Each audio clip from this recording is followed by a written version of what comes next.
Юные исследователи и активисты представили свои проекты и выступления, посвященные одной из самых актуальных проблем современности – изменению климата. Экофорум проходит ежегодно и по традиции начинается с танцев.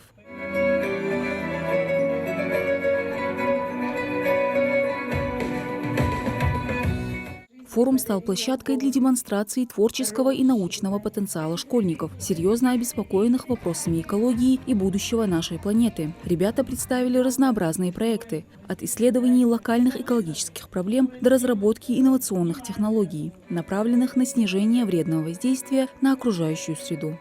Я приехал, чтобы защитить проект по номинации «Экобезопасность».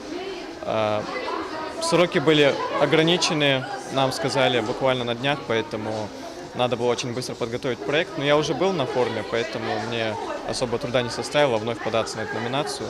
Мой проект, он приводит статистику санэпидстанции, в которой говорится о том, что за последние 2 года риск кишечных инфекционных заболеваний увеличивается на 30%. Связано это с загрязнением почвы, воздуха и всех вытекающих обстоятельств. В прошлом году форум объединил 56 тысяч юных защитников природы из 74 регионов России, а также других стран. Это возможность услышать голос молодого поколения. Дети показали, что они видят проблему, понимают ее серьезность и готовы предлагать свои решения. Их проекты и выступления – это свежий взгляд на глобальную проблему, полный надежды и желания изменить мир к лучшему. София Гагиева подготовилась к форуму тщательно, надев на выступление костюм, созданный своими руками.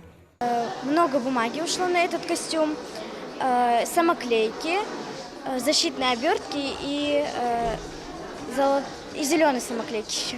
Учителя чуть-чуть помогали, а так я все сама сделала. Выступления школьников были яркими и информативными, отражая их неравнодушие к проблемам экологии. Форум изменения климата глазами детей стал важным шагом в формировании экологической культуры и ответственности молодого поколения. Я думаю, экологическое воспитание на таком мероприятии поставлено на высшем уровне. Мы же все знаем, какие проблемы экологические стоят.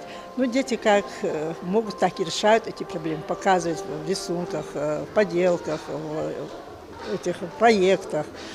Как могут, так и делают. Я думаю, это пойдет им на пользу. Сегодня дети очередной раз доказали, что будущее планеты им не безразлично и напрямую зависит от ее жителей. Мадина Цора, Султан Магушков, Магаз 24.